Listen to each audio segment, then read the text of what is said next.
Thank you.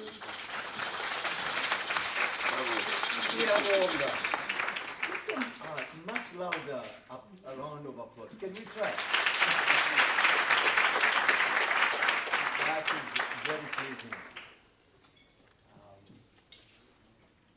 Your Excellence, John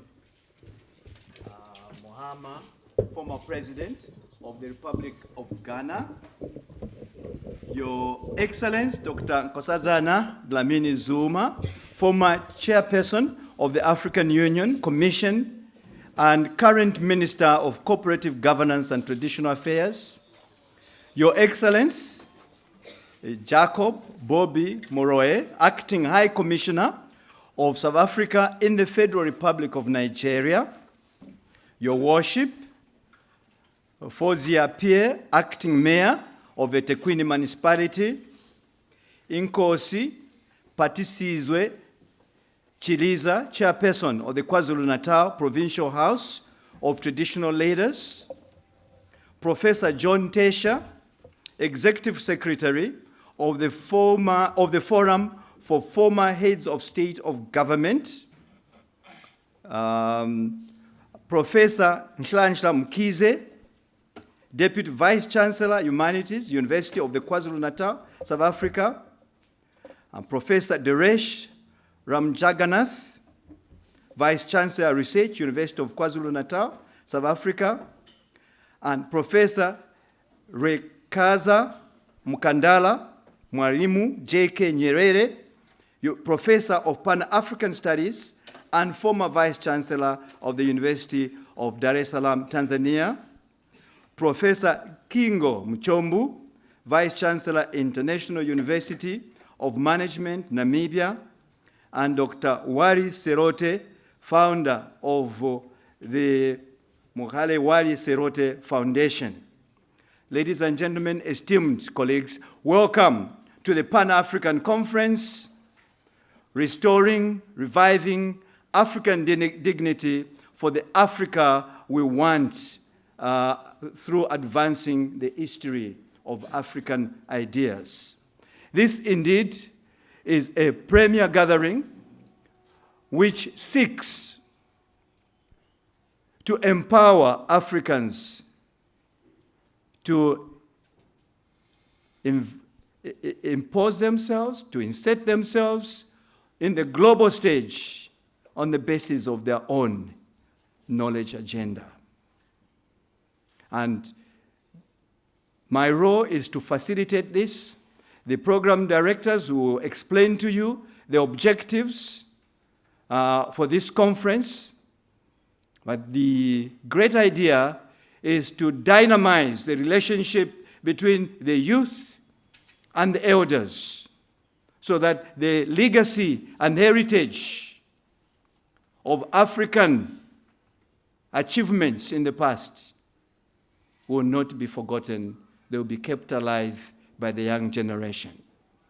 It's an important gathering in beginning to relook at the knowledge agenda that will decolonize this continent from the clutches of Western dominance in the knowledge generation.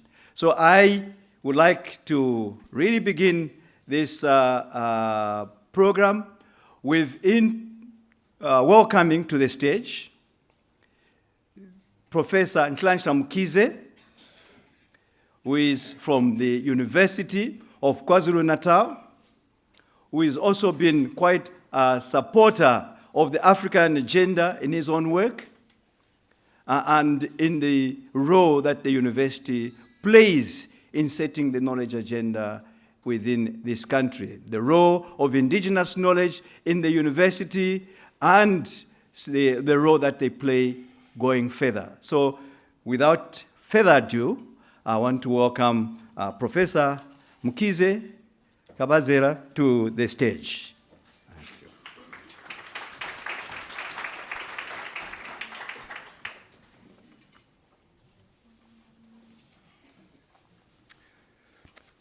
Thank you very much, Program Director.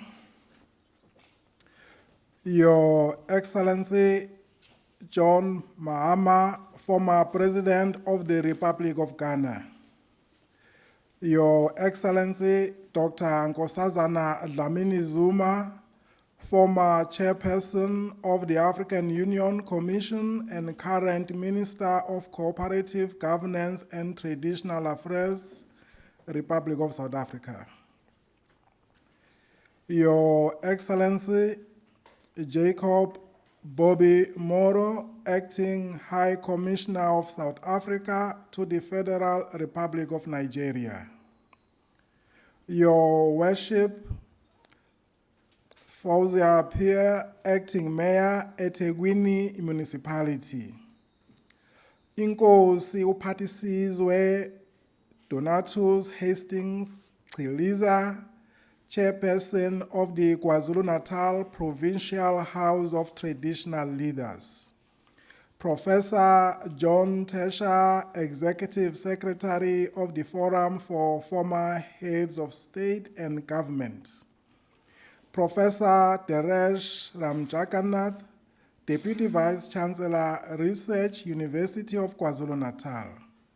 Professor Rwekaza Mukandala Mwalimu, J.K. Nyerere, Professor of Pan-African Studies and former Vice Chancellor, University of Dar es Salaam, Tanzania. Professor Kingo Mchombo, Vice Chancellor, International University of Management, Namibia. Baba Dr. Wally Serote, founder, Mongane Wally Serote Foundation. Professor Yona Seleti, Chief Director, Science Missions, Department of Higher Education, Science and Technology, Republic of South Africa. Ms. Jane Mufamadi, Chief Executive Officer, Freedom Park. Prof. Mutle Nkondo, National Heritage Council. Prof. Joe Tefo, University of South Africa, School of Transdisciplinary Research Institutes, College of Graduate Studies. Prof. Samuel Ewusi, Director, Africa Program, UN University for Peace, Addis Ababa, Ethiopia. All the young people who are here who may as yet not have a formal title. All protocols observed. Invited guests and participants, ladies and gentlemen. The Pan-African Conference on Restoring and Reviving African Dignity for the Africa We Want through advancing the history of African ideas in line with the aspirations of Agenda 2063 of the African Union, which is the agenda of building a prosperous Africa based on inclusive growth and sustainable development, an integrated continent, politically united and based on the ideals of Pan-Africanism and the vision of Africa's Renaissance. An Africa of good governance, democracy, respect for human rights, justice, and the rule of law. A peaceful and secure Africa. An Africa with a strong cultural identity, common heritage, shared values and ethics. An Africa whose development is people-driven, relying on the potential of African people, especially its women and youth, and caring for Africa's children, and Africa as a strong, united, resilient, and influential global player and partner. One might add as well, an Africa that is founded on the epistemological and values of Ma'at, or the values of Ubuntu or Hunhu. Ladies and gentlemen, as far as the University of KwaZulu-Natal is concerned, this conference is an integral part of implementing our vision, and mission of becoming a premier University of African scholarship. The promotion of African indigenous knowledge systems and languages is one of the signature projects of our institution. The Center for Indigenous Knowledge Systems at UKZN, who are the organizers of this Pan-African Conference, is a strategic instrument of implementing this vision and mission. It has ensured that African indigenous knowledge systems are institutionalized in the university's core business of research, teaching, learning, and community engagement. I am proud to inform this Pan-African Conference that UKZN might be the only institution on the continent with an African indigenous knowledge systems institutional policy. In order to implement this institutional policy and ensure its sustainability, the Center in Indigenous Knowledge Systems, in partnership with other stakeholders, have developed AIKS research, teaching, and learning programs for all of our 4 colleges in the university. It is currently working with other institutions of higher learning within and outside South Africa to facilitate the institutionalization of AIKS in this institution.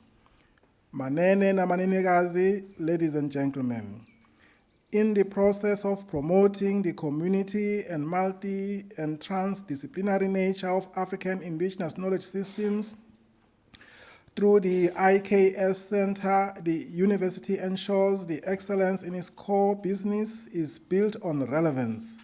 Furthermore, the University of KwaZulu-Natal recognizes that the relationship between African elders and the African youth in building the Africa we want has not received the due attention it deserves. This conference is meant to serve as a platform for advancing the intergenerational engagement between African elders and the youth.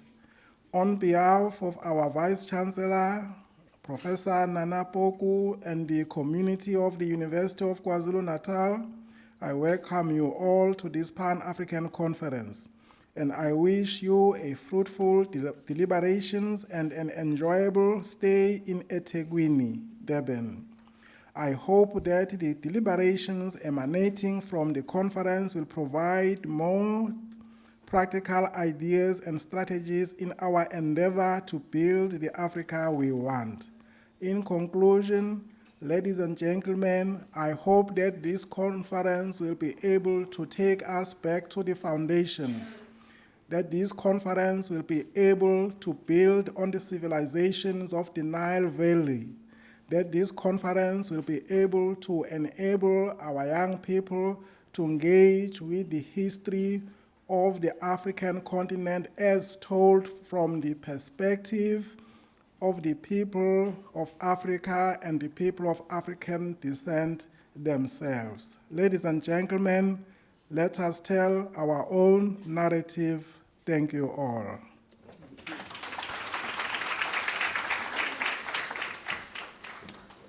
Thank you very much, Professor Mkhize, for sharing with us the role of the university in the advance of indigenous knowledge as part of that knowledge agenda to transform this continent.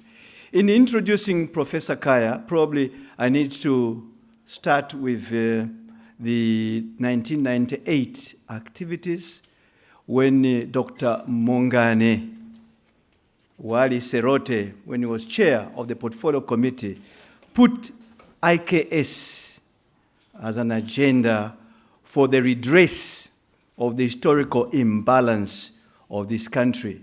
That process culminated in the 2004 IKS policy adopted by Cabinet of the South African government. And subsequent to that, the Department of Science and Technology has developed many instruments. One of the instruments that we are developing and about to confirm soon as a center of excellence in indigenous knowledge systems will be based with the hub at the KwaZulu-Natal. And Professor Khaya is director of that center, So we introduce him as part of a national agenda and a continental agenda and a global agenda on the advance of indigenous knowledge systems in the fight against colonization of our knowledge systems. Professor Kaya.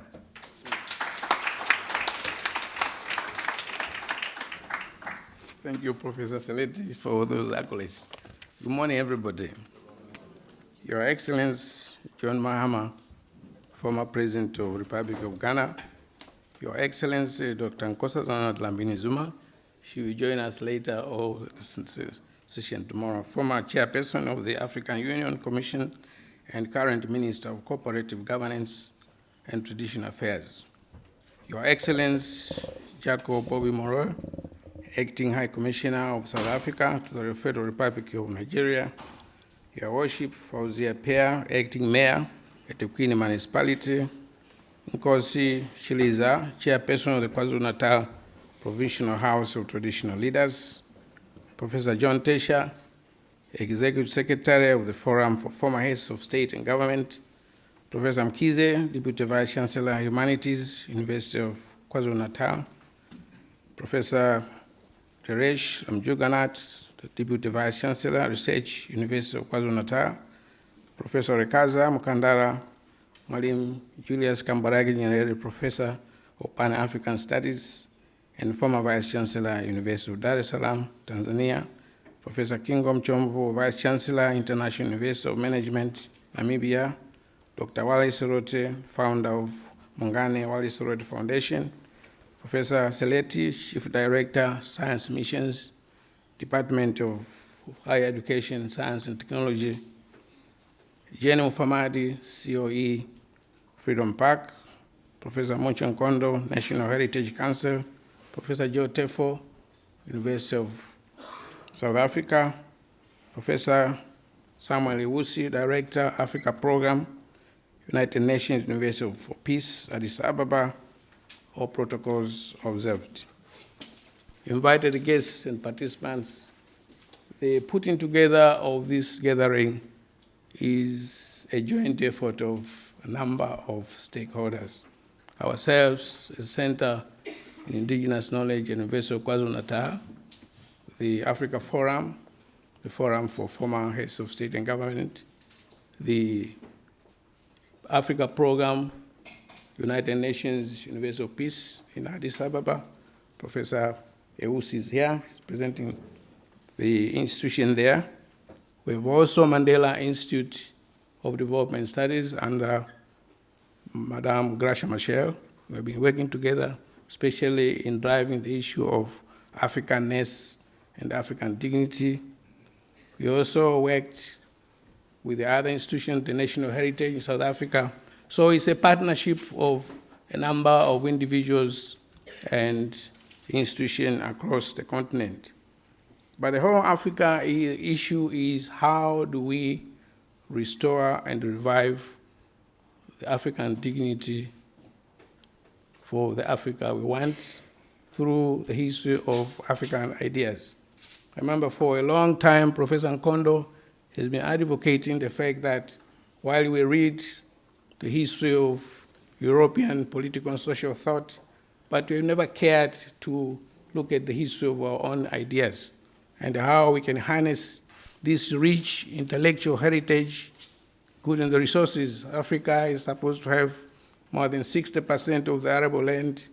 It's the youngest continent in the world. We read the history of centers of knowledge, Timbuktu, Carthage, Alexandria, but we have not been able to harness this rich history of innovation, intellectual resource to build the Africa we want as articulated in the African Union, the Africa we want. So the issue here, I remember when I was a student in Germany many years ago, my neighbor, a Korean guy, almost fought with me physically because he was saying his professor in Korea taught them that before coming of Europeans, Africa had no history. Yeah, and he was convinced about that one. that we had no history. So when you were talking about all those empires, we had Songhai, whatever, he even joked with me, say, oh, you might call even your German girlfriends your empires. You know what I'm saying? Yeah. So all those type of stuff. Africa has been portrayed as a darker continent. Africa portrayed as a lost continent. And in the new Agenda 2063, we want a new Africa.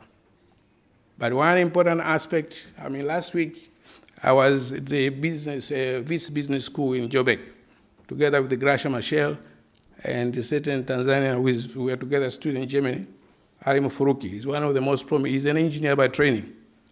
And then we were discussing the issue about the conference. And Ali Mufuruki said, there's a paradox in this continent. He said he was addressing a group of young people somewhere in the continent. And he asked them, who is the richest person who ever lived in the world? 9 of the young people could answer that question. And that richest man who ever lived in the world is an African, Mansa Musa of Mali Empire. But at the same time, he was saying 2-3 weeks ago, a Malian youth was being auctioned as a slave in Libya. See the contradiction there? Yeah. The point is, how do we harness the achievement of this Mansa Musa to young people to show that the richest person who ever lived in the world was an African? So the point I'm trying to drive is the fact that we need to harness our resources in terms of the vitality. How do we bring about the vitality of youth and the lived experience of our elders? And that is the crux of this conference. We had a number of meetings in Addis Ababa. We are being hosted by Kale, the Africa program in Addis Ababa. We also had the meetings with the Gracia Machel together with Professor Nkondo, the Heritage Council in South Africa here. But the issue is, how do we restore our dignity as Africans using the history, the rich history of our ideas? How do we harness the prominence of Timbuktu, the prominence of Carthage, the prominence of Alexandria, the rich innovations of astronomy, mathematics, literature existing in the continent to build the Africa we want, especially by involving young people. As I said before, how do we harness the vitality of youth in the continent and live the experience of the elders? So the aim of the conference is to have this dialogue between the young people. That's why the conference is not an event, because our aim is to build platforms, harness everybody, bring everybody to ensure that at least once or twice a year, young people and the elders meet together to craft, to share ideas, aspirations on what type of the continent we want, as articulated in the 7 aspirations of the Agenda 2063 of the African Unity. So, ladies and gentlemen, the platform, the objective I appointed is to create these platforms of intergenerational dialogue. Another important aspect is to promote the history of African ideas from an African perspective. We read the history of our continent. As I said, I was fighting with a Korean there who says we have no history. We lived in trees, whatever, until Europeans came to rescue us. And also another important is to tap the experience, the lived experience of our former heads of government, state and government. That's why we have former President Mahama here. And then we have other projects we want to do to ensure that these lived resource of our leaders is not lost. They won't be here forever. So how do we bring them together to share with them experiences as leaders of our governments, leaders of our country, to ensure that they give our young people direction in different aspects of building the Africa we want. At the same time is our indigenous knowledge systems. Africa is rich in indigenous knowledge system. When I participated in the debate dialogue last week on Friday at Business School, They invited me to share how can we look at the issue of disaster management, disaster preparedness, what happened in Mozambique, in Malawi, and in Zimbabwe from an IK perspective. And business people like Ali Mufuruki and others. He wrote me yesterday that Kaya let us team together. He's busy mobilizing young people all over the continent on the issue of leadership. So how do we team together to harness, to mobilize, to promote our indigenous knowledge to build the Africa we want?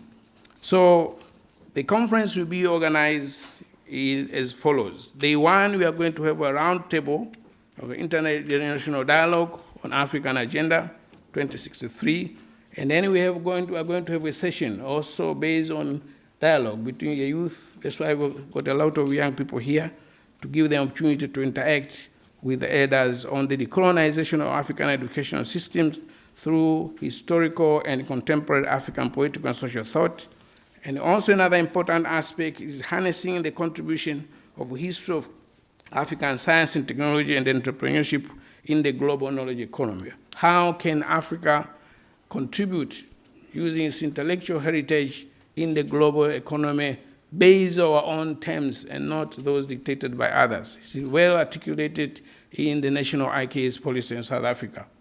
IKS should help South Africa and the continent to enter the global knowledge economy on its own terms. What do the young people say? What do the elders say in a form of a dialogue? And then day two, tomorrow, we are going also to look at the question of African liberation movements. And that's one thing most of the young people don't understand. Some people think apartheid happened 200 years ago, while it's only 25 years ago.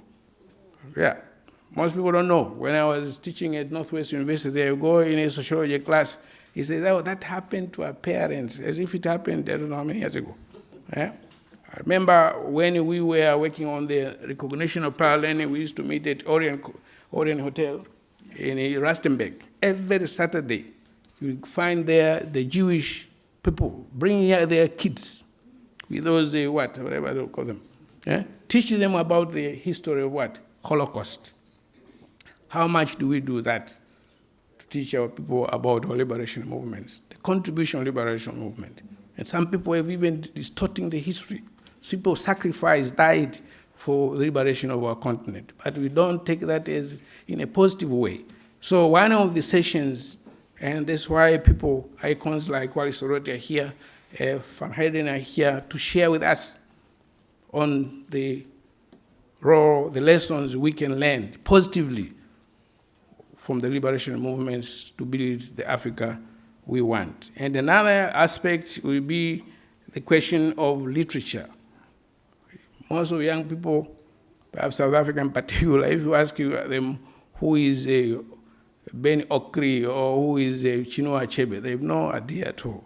I even ask, Wally Soroti is a great writer, I ask them, what does Wally Soroti write? They say, oh, he's the founder of Freedom Park, whatever, something. So the question of literature, how can we use our African literature to build the Africa we want, to make African youth understand that we have a big contribution, not just Shakespeare or Charles Dickens, the Great Expectations, whatever there. Let us make the Great Expectations from our own literary writers, poets, whatever there. So that is one aspect. But another important aspect is the question of indigenous peace building and conflict transformation strategies. Look at the Gacaca in Rwanda.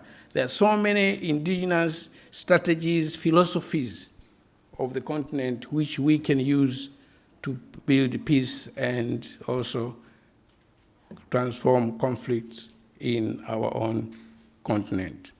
So the question here is, let us, especially the young people, we brought you here to interrogate, to engage the elders on the Africa you want. What do you want? In fact, we had a section on corruption. Eddie Maloka emphasized we have a section on corruption. But when issues of peace, development, they go across all the aspects we talk. So we hope that we are going to have a nice intergenerational dialogue on all those sessions I've pointed out to build the Africa we want. Thank you.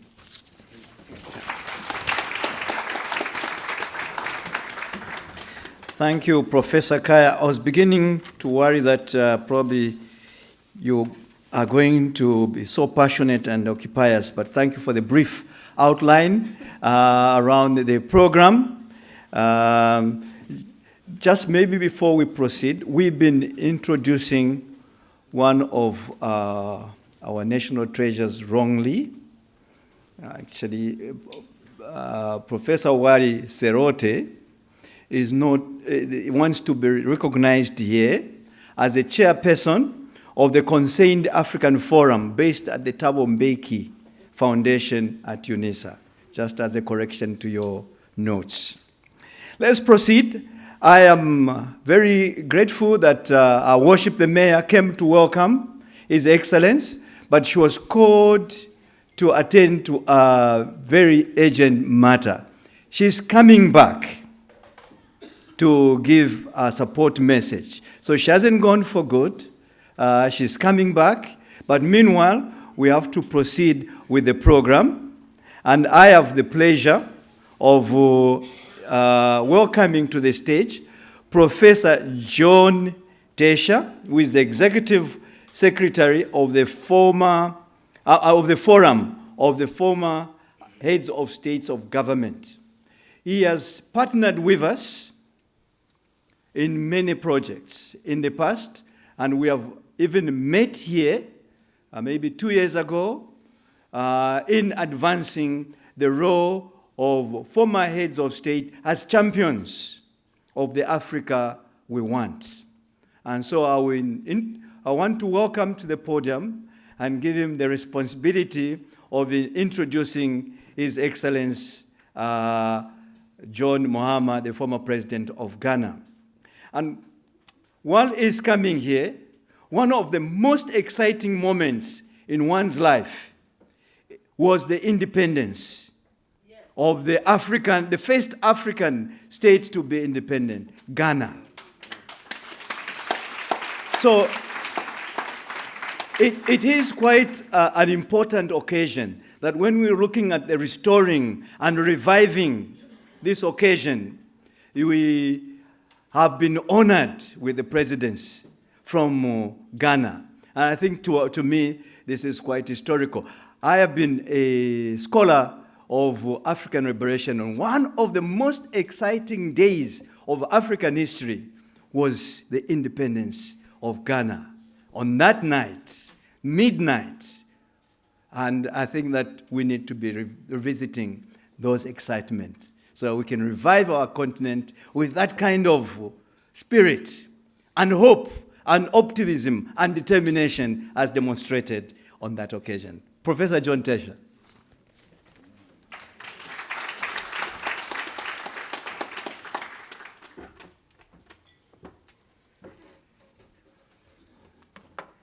Well, good morning, everybody.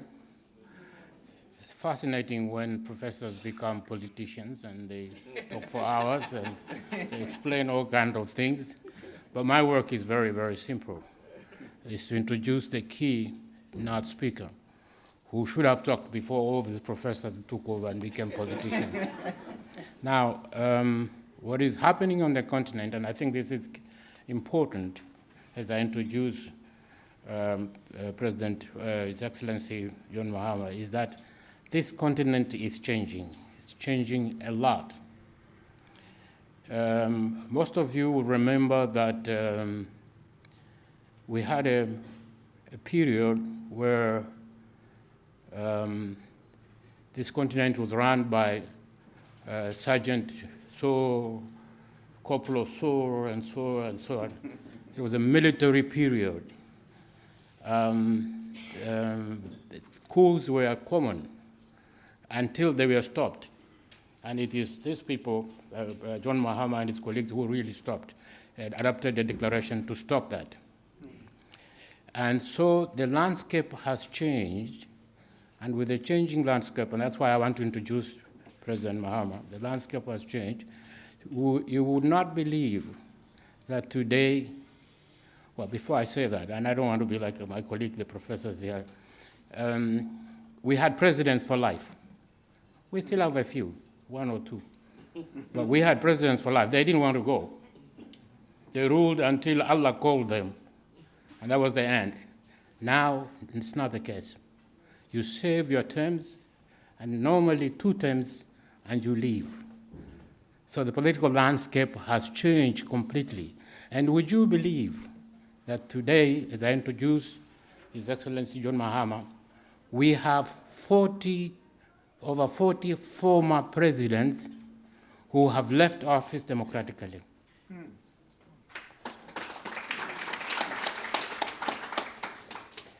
And they have decided on their own to form their own association so that they can contribute to the advancement of peace, security, and stability on the continent. Give them an applause.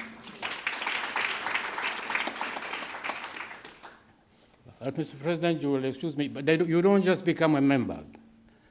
We have a criteria for becoming a member, and I think that's what I want to certify. We have 3. One is democratic entry. What does that mean? That you were elected into office. And democratic exit. That you served your terms and you left office. And you took a briefcase and you went home. That's one. And my Honorable Excellency here did that. The second is contribution to the advancement of peace, security, stability, and development in your country, in your sub-region, in sub-region for President Mahama is ECOWAS, and on the continent. If you have done that, then you qualify to become a member. The last one, maybe not the last, which a lot of people question is, and I will paraphrase it in a way that the professors understand, is that we can't find your account in Panama. I don't know how many of you have read the Panama Papers. Have you read the Panama Papers? Yes. So we don't find your account in Panama. Or Switzerland, or Mauritius, anywhere. The general phrase is offshore, that you're a man of integrity. You did not steal people's money. You used the money to build the continent, to build your country, and you left. And even if we search everywhere we can search, we will never find some money stolen. So we have we are honored today to have a person among the 40 who is coming and talking to us on a very important subject of the continent, of intergenerational dialogue. And I've led up by, before I invite you, I'm saying, we have an African saying, people don't believe in this, we have an African saying, if you don't know where you're coming from, you will not know where you are going. And most importantly, you can never say you are lost. But where were you going anyway? So you can never say you are lost. So we have that now, people who have shown us where to go, where they came from, and where we are going. And we have a lot to do. And that's why we're so happy. We are so happy for the President to travel 6 hours to get here to come to talk to us on this intergenerational dialogue. Mr. President.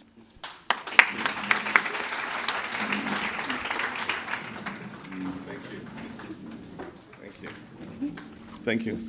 Please resume your seats.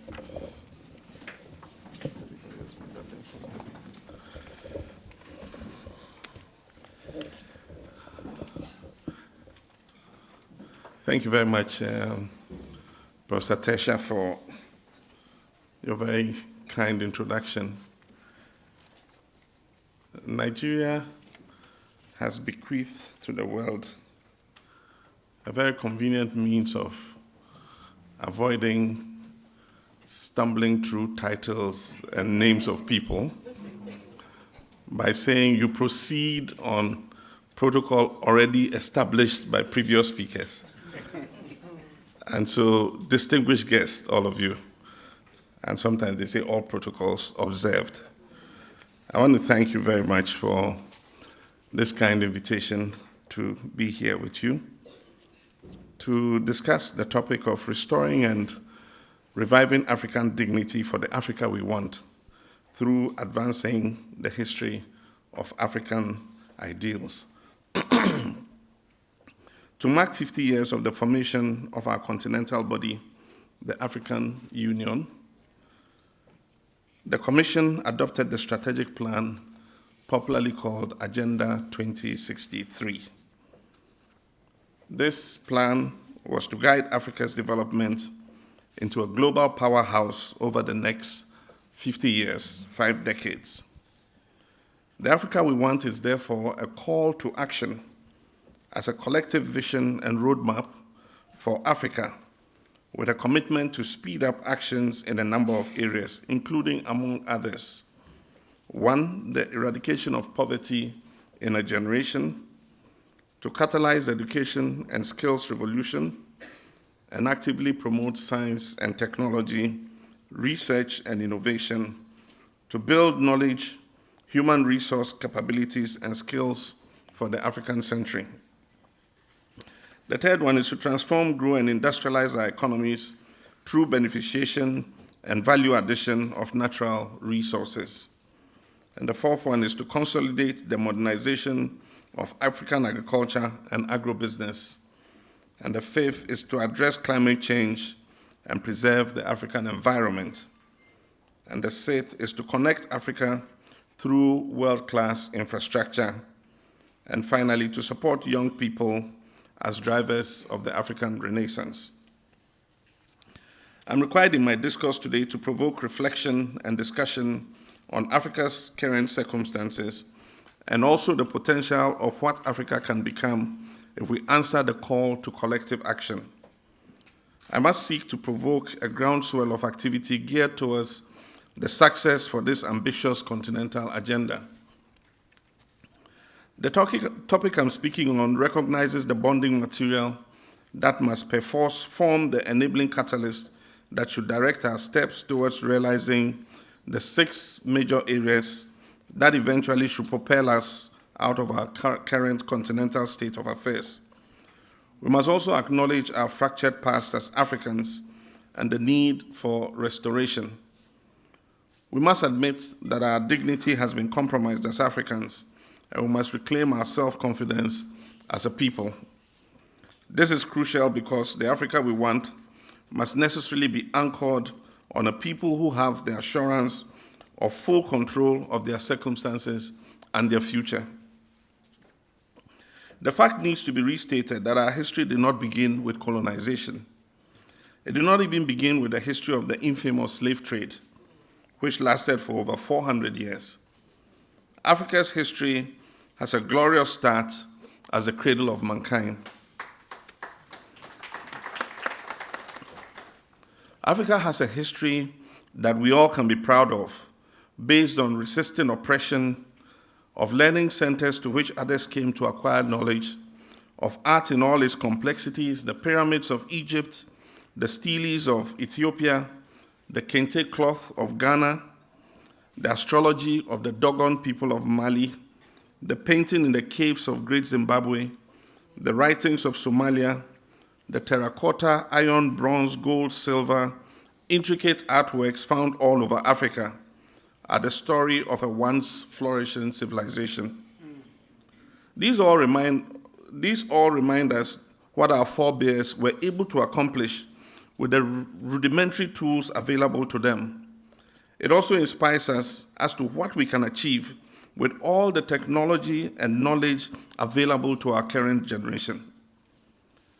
The question that begs for an answer is paraphrased in a phrase drawn from the great African writer Chinua Achebe's memoir, There Was a Country, and that's the title. And he says, when did the rain begin to beat us? Another wise African saying states that when you stumble and you fall, you need to look for where you stumbled and not where you fell. At the end of his presidency, President George W. Bush was asked in an interview, how do you think you'll be remembered? He responded, it depends on the historian.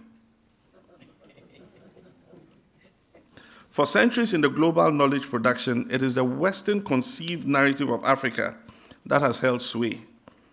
The West has always defined Africa and told our history from their point of view. Perhaps we cannot fault outsiders for arrogating to themselves the power of telling the African story. After all, they were at the exploiting end of slavery and the slave trade, and they amplified their power and control, and by extension, their voice with the colonization of Africa itself. They supplanted the African way of life and knowledge systems and introduced to the colonies Western education, culture, and religion. Using these tools, they told their Western story and proceeded to tell the African story as well. Yet the brutal, inhumane transatlantic slave trade ended almost 200 years ago. Today, every African country has gained its independence, and there's not a single one that is currently under European domination. The question is, have we as a people finally shaken off the shackles of Western European control and influence? And the answer is, no, we haven't, not yet.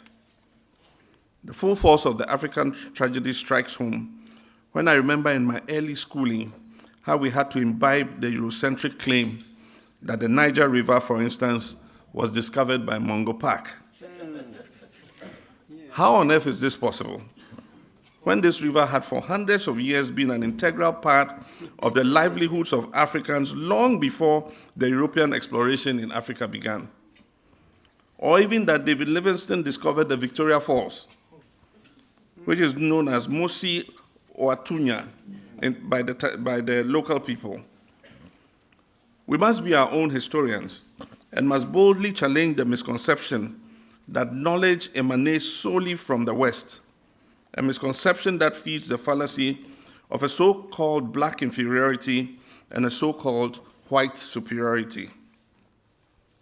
We must go back to the time when we owned our voices, a time when we recognized that we as Africans have not only contributed to world civilization, we have led the way.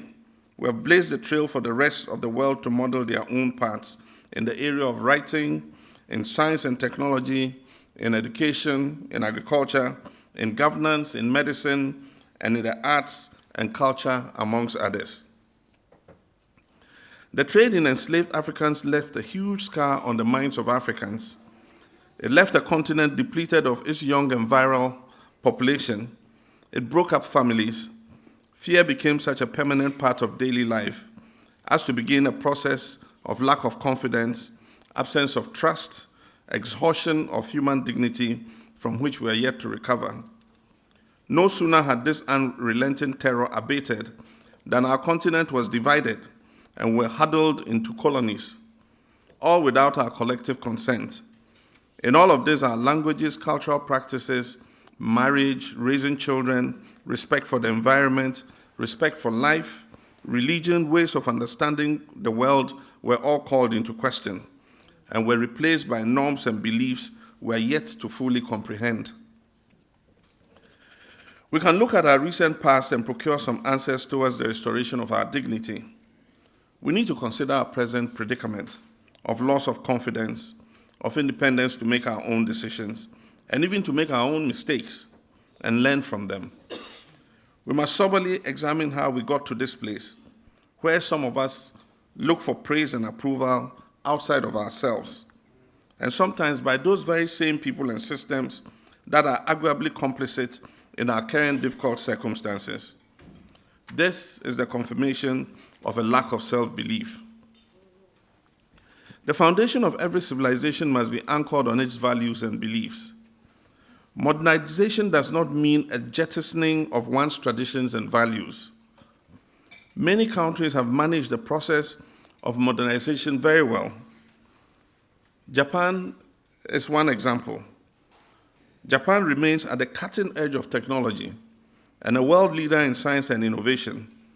And yet Japan has managed pretty well to preserve her culture, traditions, and values. Not so in many African countries. Our interaction with Western civilization has compelled us to discard our value systems. All civilizations must necessarily be influenced by other civilizations with which they come into contact. Unfortunately, Africa's intersection with other cultures has led to either Arabization or Westernization. An African ideal is to be aware of the need An African ideal is to be aware of the needs of the other. Sharing is a strong trait of our value and belief systems. Such an ideal must have enjoined the first president of my country, the Republic of Ghana, to say at the threshold of our country's independence that the independence of Ghana is meaningless unless it is linked up with the total liberation of the African continent. This conviction must also explain the generic ideas that form the OAU, beginning first with Ghana and Guinea, later joined by Mali, and the rest is history.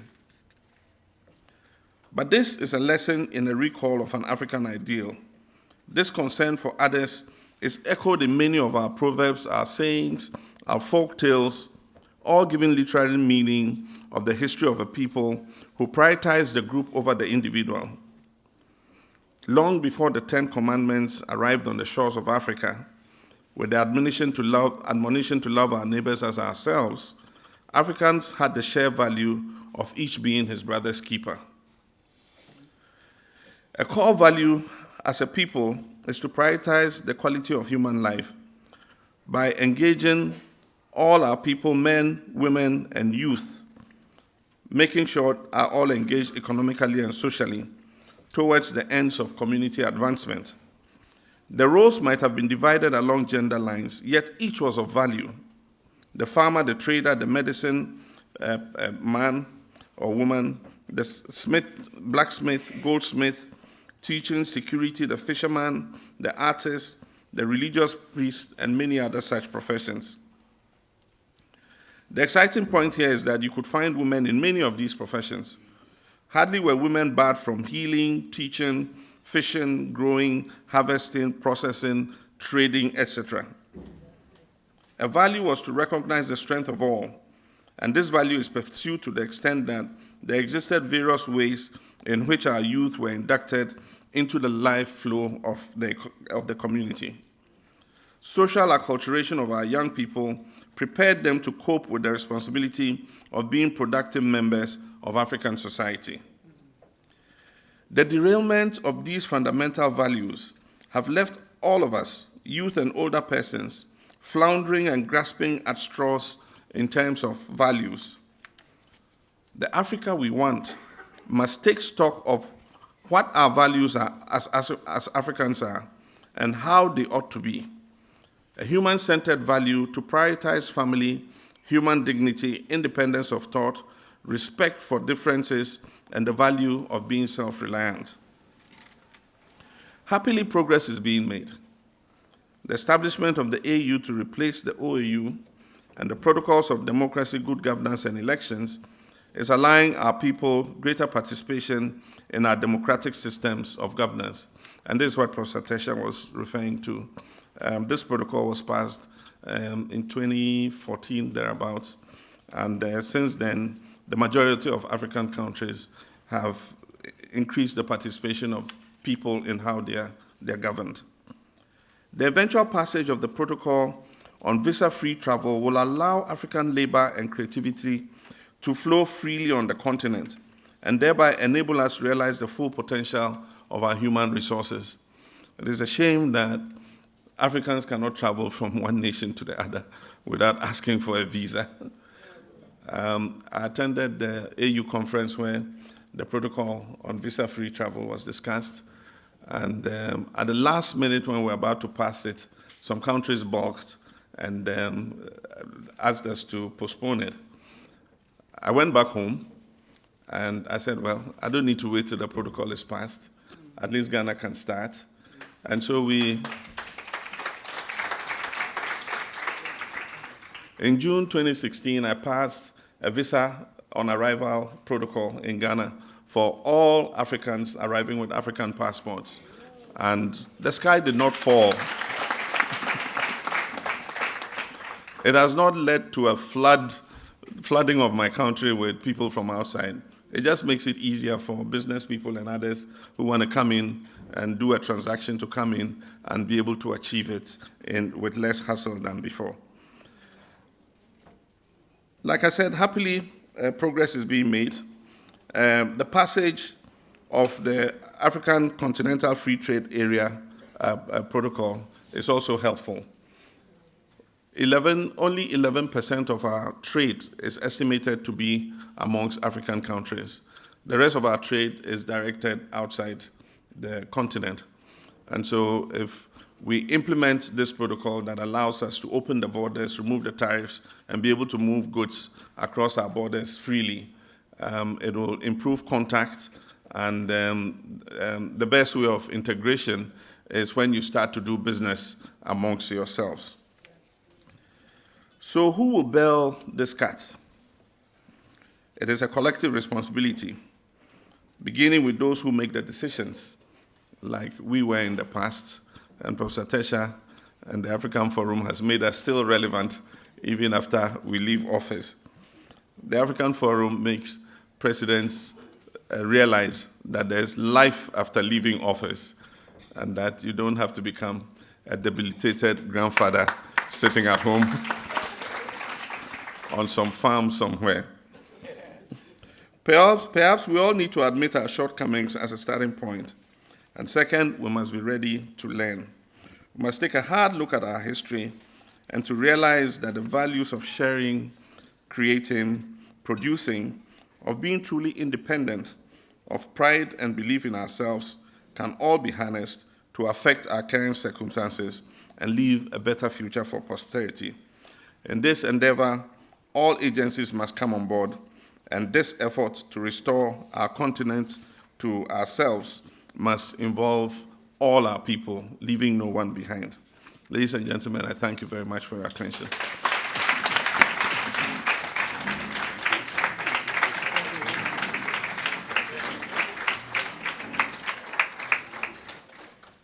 Thank you, Your Excellence. I think that the round of applause, I think, was so low. I want you to really put in an effort.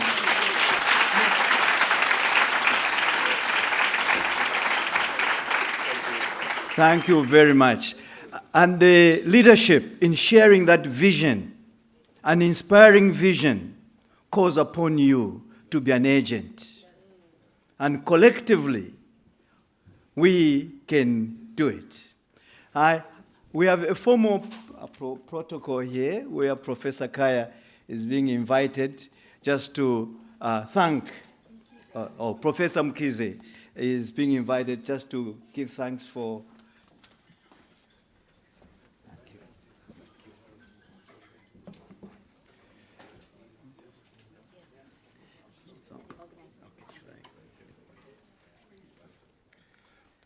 Ladies and gentlemen, allow me again to take the podium and allow me to very, very humbly ask you to again give a very, very big round of applause to what has been a very, very moving presentation by one of our luminaries, His Excellency John Mahama.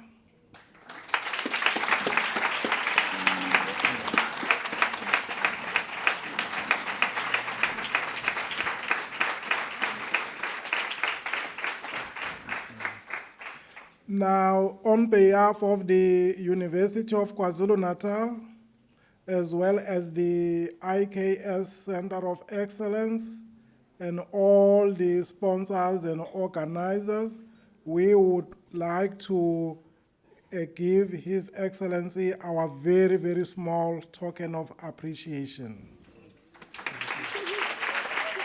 Thank you. For the cameras. Yeah. Thank you. Thank you. Thank you. If my birthday wasn't in November, I'll say this is a birthday cake. But the watchword in Africa now is transparency. I don't want any of you to leave with a misconception that there was something other than what is in this box. And to assuage your curiosity and to erase any doubts that there wasn't a South African gold bar in here. Let me open it and show it to you. Wonderful handicraft.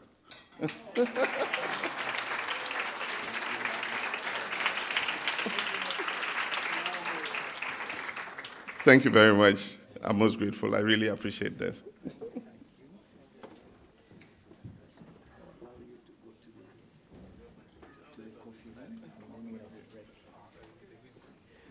Well, you will join me in appreciating that the opening has set very high and lofty goals for each one of us. The standards for the Africa we want have been raised quite high. That this is possible, and it is within the reach, your reach. And so we have just come to the first part of this discussion, and I'm very glad that the tone has been set. The level of engagement in terms of the ideas is very nuanced and sophisticated, and we hope that you will also rise to that. But even if it is so high and sophisticated as shared by His Excellency, and yet is so simple that everyone, including the learners, can follow what has been shared. So with such a level of, I hope that this conference will be an inspiration for all of us to go out and imitate the President in his dignity and the quest for African greatness. Thank you very much. We will allow the high table here to proceed to having their coffee, and then we'll all take our coffee, and we should be back here in about 30 minutes and commence with the panel. So thank you very much. Give them a round of applause.